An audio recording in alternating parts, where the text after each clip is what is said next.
Escalade. La Méridienne. Et il va être un petit peu question de vampire. Tout de suite, on reçoit non pas un vampire, mais un réalisateur de film, David Wheeler. Bonjour. Bonjour. Et merci d'être avec nous. Vous êtes le réalisateur du film Edgar, dont le personnage principal est un vampire. Le film est sorti l'année dernière, c'est bien ça ? C'est ça, le 26 octobre dernier. Et il sort ce mois-ci en DVD et Blu-ray. Exactement. Donc il continue à vivre. Vous avez reçu, j'ai regardé la date, en novembre 2020 pour parler du film. En 2020, est-ce que vous vous souvenez, ça fait un peu loin, mais à quelle étape en était le film à peu près ? Eh ben, quand on s'est rencontrés, on était au début du projet. Je construisais mes décors, il me semble. Et du coup, voilà, j'allais me lancer dans ce premier film en stop motion. Aujourd'hui, il y a eu beaucoup d'étapes de franchies, on va dire. Ouais. Donc, j'ai quand même mis 2 ans, un peu plus de 2 ans à faire ce film. Mais voilà, du coup, je suis très fier aujourd'hui du parcours qu'il a. J'imagine d'autant plus fier, plus c'est long, plus il y a d'étapes, plus quand on arrive au bout, c'est satisfaisant. C'est ça, ouais, exactement. Du coup, ça a été un long chemin, parce que la stop motion, c'est pas évident non plus. Hein. Pour rappel, c'est que de la photo. On fait 24 photos pour 1 seconde de film, donc ça peut être très long. Et donc voilà, c'est vraiment une fierté pour moi et puis pour mon équipe aussi d'être arrivé au bout de ce projet. Edgar. Qu'est-ce que ça raconte comme film ? Alors Edgar, c'est l'histoire d'un petit vampire qui se nourrit d'amour et qui a besoin en fait d'un amour pur et sincère pour survivre. Et voilà, donc il va avoir quelques embûches un peu sur son chemin, notamment les plans machiavéliques du père Languien qui est interprété par Bruno Solo. Et voilà, donc... Pour une bonne histoire, il faut un bon antagoniste. C'est ça, exactement. Donc c'est ce personnage qui va se mettre sur la route du vampire. C'est un court-métrage, c'est pas un long-métrage. Non, alors c'est un court-métrage. Alors en fait, Edgar, j'avais écrit un scénario d'un long-métrage que j'ai coupé en 3 parties. Donc, quand vous m'aviez reçu, d'ailleurs, il y avait le livre qui racontait la première partie. Et pour un premier film en stop motion, en fait, ça aurait été très très long de faire quelque chose d'1 heure et demie d'emblée. Étant donné que c'était en plus la première fois que j'en faisais. Autoproduit aussi. Autoproduit, parce que les films en stop motion, on a l'habitude de voir, il y a des centaines de personnes, j'imagine, derrière, d'énormes moyens. C'est ça. Ça coûte très cher, les films d'animation, parce que du coup, ça dure aussi très longtemps à faire. Donc là, c'est vrai qu'en termes d'équipe, ils se comptent sur les doigts d'une main. En fait, on était vraiment très peu. Ouais. Mais bon, ça nous a pas empêché d'aller jusqu'au bout du projet et puis voilà. Je voulais vous redemander, je vous l'ai déjà demandé la dernière fois que vous êtes venu, mais que vous nous racontiez un petit peu votre parcours avant de devenir réalisateur. Par quoi vous êtes passé ? Qu'est-ce que vous aviez comme bagage quand vous vous êtes lancé ? Alors, dans la réalisation, aucun. Moi, je suis plutôt comédien à la base, comédien-acteur. Du coup, j'ai suivi une formation théâtrale à Aurillac dans le Cantal. Et en fait, quand je suis arrivé à Lyon, j'ai fait Âtre en 2019. Du coup, une école d'acteurs. Donc voilà. Où on apprend de la danse, du chant et la technique Meissner, le coq. Enfin, c'est assez complet en fait comme école. Et donc du coup, j'ai fait cette dernière année parce que je suis rentré directement en dernière année et voilà, j'avais reçu à l'époque mon diplôme de comédien acteur reconnu par l'État.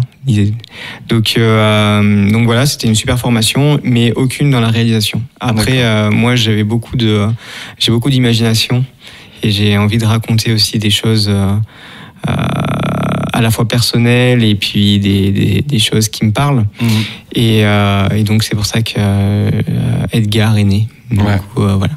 Mais du coup, c'est extrêmement technique. Alors, je sais pas, peut-être que je dis une bêtise, j'ai l'impression que prendre une caméra et filmer un comédien, c'est beaucoup plus simple que de construire des marionnettes et se lancer dans la technique du stop motion techniquement, simplement de connaître le fonctionnement. Là, vous nous avez cité 25 images par seconde. Comment est-ce qu'on découpe le mouvement en 25 images ? Alors effectivement, de filmer un comédien, en fait le comédien, en fait, quand on va faire une prise, il peut recommencer tout de suite et tout. Ouais.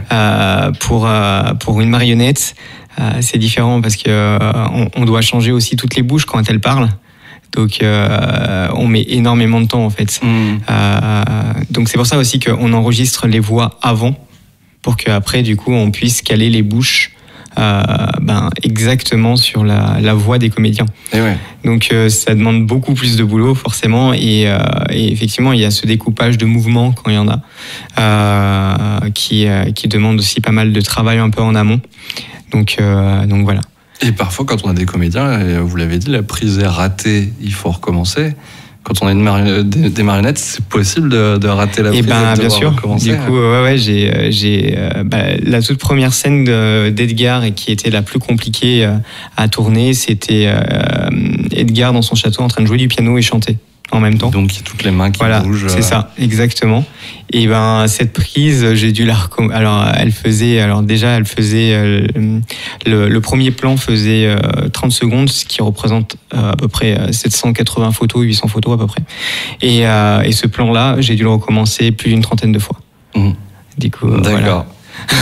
Donc 780 photos fois 30. Du coup, il y a beaucoup de séquences que j'ai dû recommencer et tout parce que ça me convenait pas et voilà. Mais il faut pas avoir peur de recommencer comme un film classique en fait et voilà.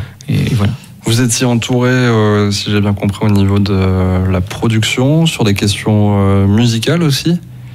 Oui.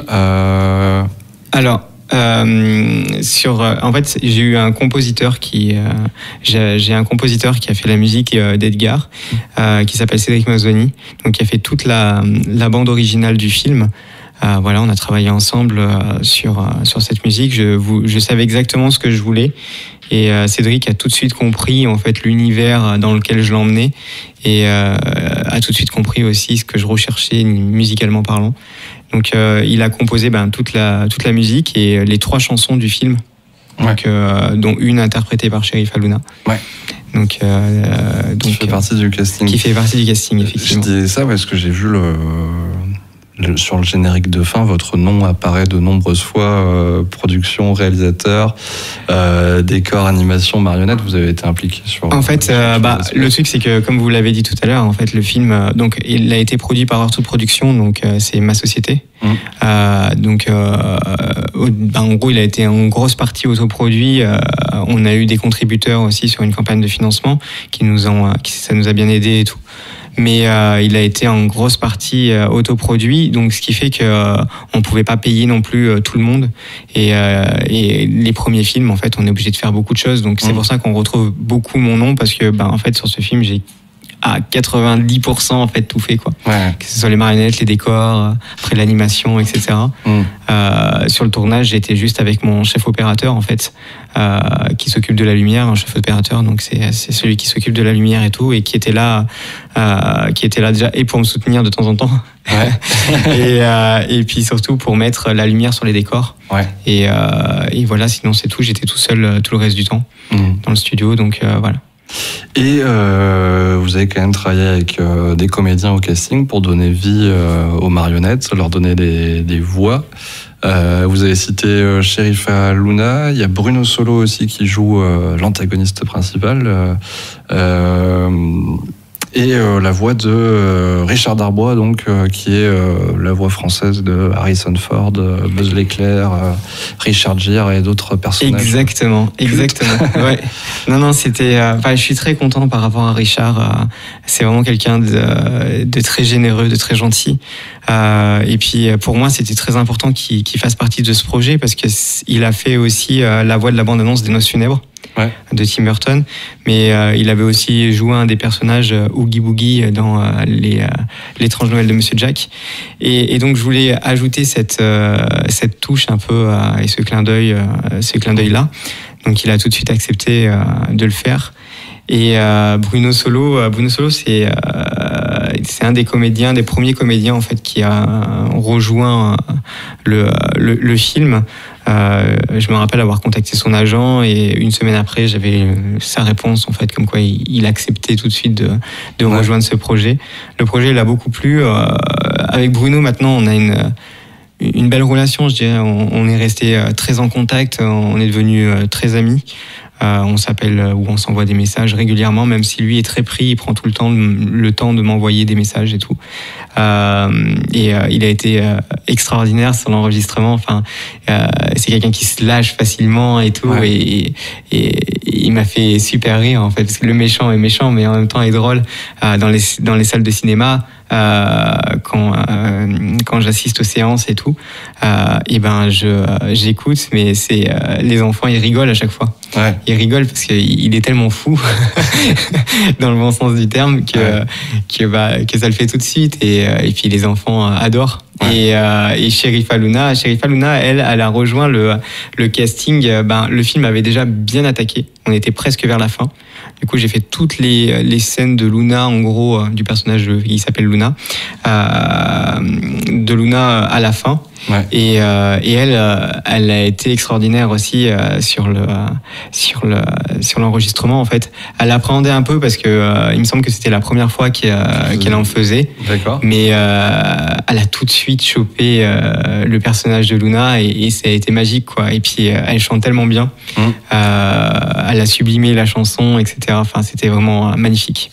Donc je suis vraiment content d'avoir pu compter sur des gens comme ça pour ce premier film. La sortie cinéma, c'était en octobre dernier. Oui. Il y a bientôt 1 an. Qu'est-ce qui se passe pour un court-métrage une fois qu'il est sorti ? C'est quoi sa vie ? Est-ce que c'est le bébé lâché et c'est à lui de grandir tout seul ou... Alors, en fait, on lâche jamais vraiment un bébé. C'est un bon conseil, je vais m'en rappeler. Déjà, en tant que père, oui, c'est un bon conseil. C'est mieux. Mais en fait, depuis qu'il est sorti, et donc il a été diffusé un peu partout en France dans les cinémas. On a eu cette chance. Ensuite, parce que du coup, il a eu un visa, donc ce qui a permis d'être, diffusé en salle et tout. Donc ça, c'était plutôt cool. Ensuite, je l'ai inscrit en même temps dans plusieurs festivals. Donc, il a reçu énormément de prix, notamment le prix du meilleur premier film en France. Ouais. Il a reçu le prix du meilleur film d'animation à Los Angeles et en Inde. On a reçu, moi du coup j'ai reçu un prix pour meilleur réalisateur pour la première fois. Bruno Solo du coup a reçu le meilleur acteur pour un second rôle. Ouais. Justement, je disais tout à l'heure, il est vraiment exceptionnel dans son rôle et du coup il a été récompensé donc au Red Movie Awards. Donc c'est cool. La cérémonie a lieu le 10 et 11 mai prochain et puis j'espère qu'on pourra y être ensemble et voilà. Mais il a un beau parcours au niveau des festivals. Et puis donc là, il sort en DVD et Blu-ray. Ouais. Donc voilà. Et vu qu'on arrive à la période d'Halloween, il y a d'autres cinémas qui le reprennent à partir du 18 octobre. Là, il ressort en salle et il va être diffusé en même temps qu'un film de Burton qui est L'étrange Noël de Monsieur Jack. Ouais. Donc voilà. Bon, être diffusé avant Tim Burton. Associé à un film de Tim Burton quand on est jeune réalisateur et même si on vous connaît pas, une fois qu'on a vu le film, on sent que c'est une de vos influences. Tout de suite, on sent la patte Burton. Qu'est-ce que ça vous fait ressentir ? Je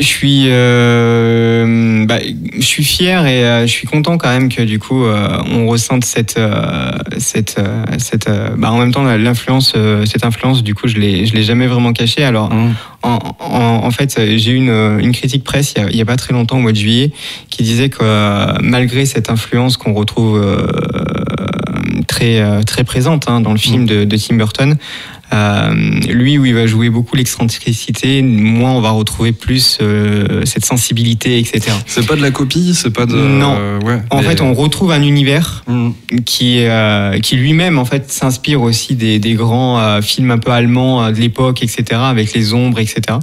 Mais voilà, moi j'ai vraiment mis ma patte, j'ai vraiment parlé aussi de sujets personnels dans Edgar. Et donc, mais je suis super flatté et super heureux en fait de pouvoir passer après après ce réalisateur, qui soit diffusé en même temps. Et voilà, ça m'est arrivé en début d'année aussi, où ils l'ont mis justement avant l'étrange Noël de Monsieur Jack et tout.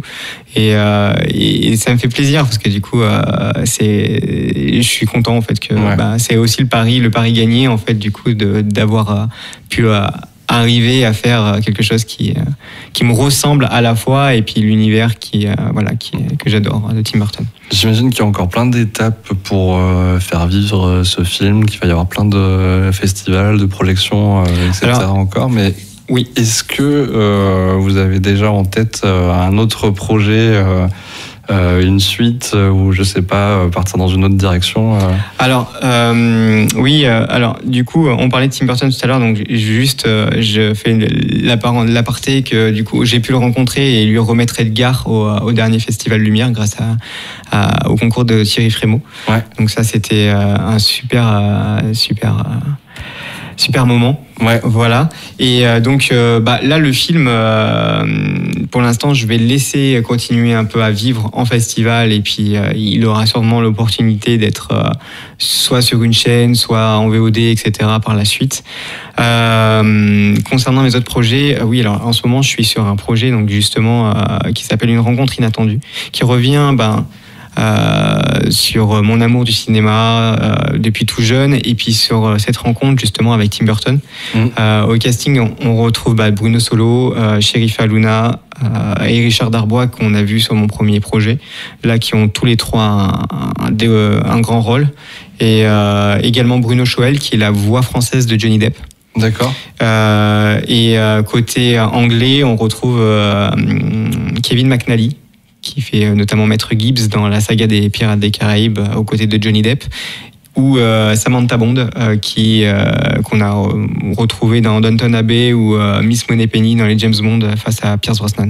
D'accord. Donc déjà le casting est prêt. Et alors c'est en animation Toujours en animation stop motion, ouais. Ok. Et j'imagine que si ça commence, il va falloir attendre quelques années. Alors non, parce qu'il sortira l'année prochaine. Il est beaucoup plus court qu'Edgar. Okay. C'est un film beaucoup plus court, mais j'ai beaucoup appris en fait. Ce premier film en stop motion était très formateur. C'est vrai qu'au début j'ai perdu beaucoup de temps parce que c'était la première fois que j'en faisais, et techniquement c'était au début difficile et tout. À la fin j'avançais beaucoup plus vite. Donc non, l'année prochaine il sera là. Super. Bon, affaire à suivre. Si on veut retrouver le DVD ou le Blu-ray du film Edgar, où et... Alors, on peut le retrouver. Alors, il commence à être un peu partout là. J'arrive à le distribuer un peu partout, que ce soit dans les espaces culturels, à Super U, etc. et tout. Sinon, j'ai une dédicace du coup où il y aura une vente du Blu-ray et du DVD à Cultura à Champagne au Mont d'Or le 7 octobre. Okay. Où j'attends tous les auditeurs qui veulent bien la voir pour venir me rencontrer, discuter, et puis il y a des petits cadeaux avec, et donc voilà. Et échanger autour du film. Parfait, voilà. Le rendez-vous est donné. Merci beaucoup. Et puis on se dit à l'année prochaine pour nous parler de ce second film alors. Et avec grand plaisir. À très bientôt, bonne journée. Également. Calade. La Méridienne. On fait une petite pause musicale avant de retrouver Georges dans quelques secondes. Je vous propose d'écouter un extrait de la bande originale du film Mon cœur t'appelle, avec la voix de notre invité David Wheeler.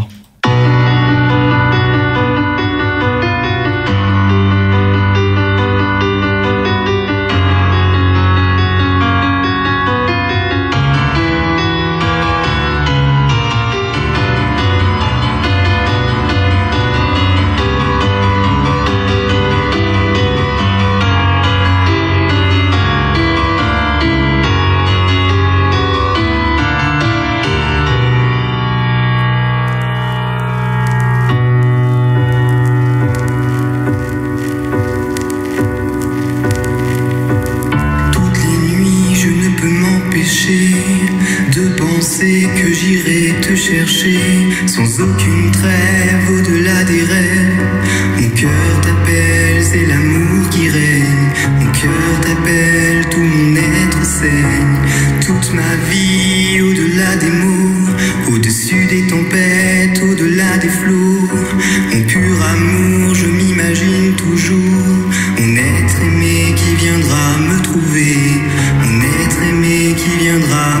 rattraper. Toutes les nuits sans arrêt je marche, en fermant les yeux, en dormant je marche. Je te veux, je t'aime, j'irai te chercher. Mon bel amour, c'est ma destinée.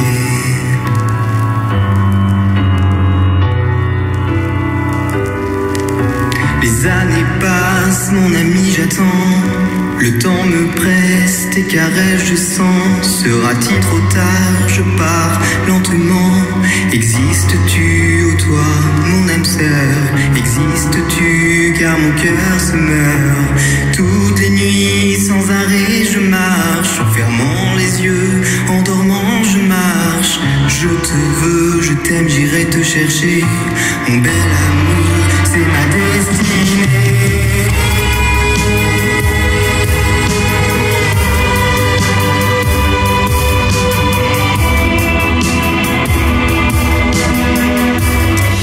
Mon cœur t'appelle, extrait de la bande originale du film Edgar de David Wheeler, qu'on vient d'entendre sur Calade.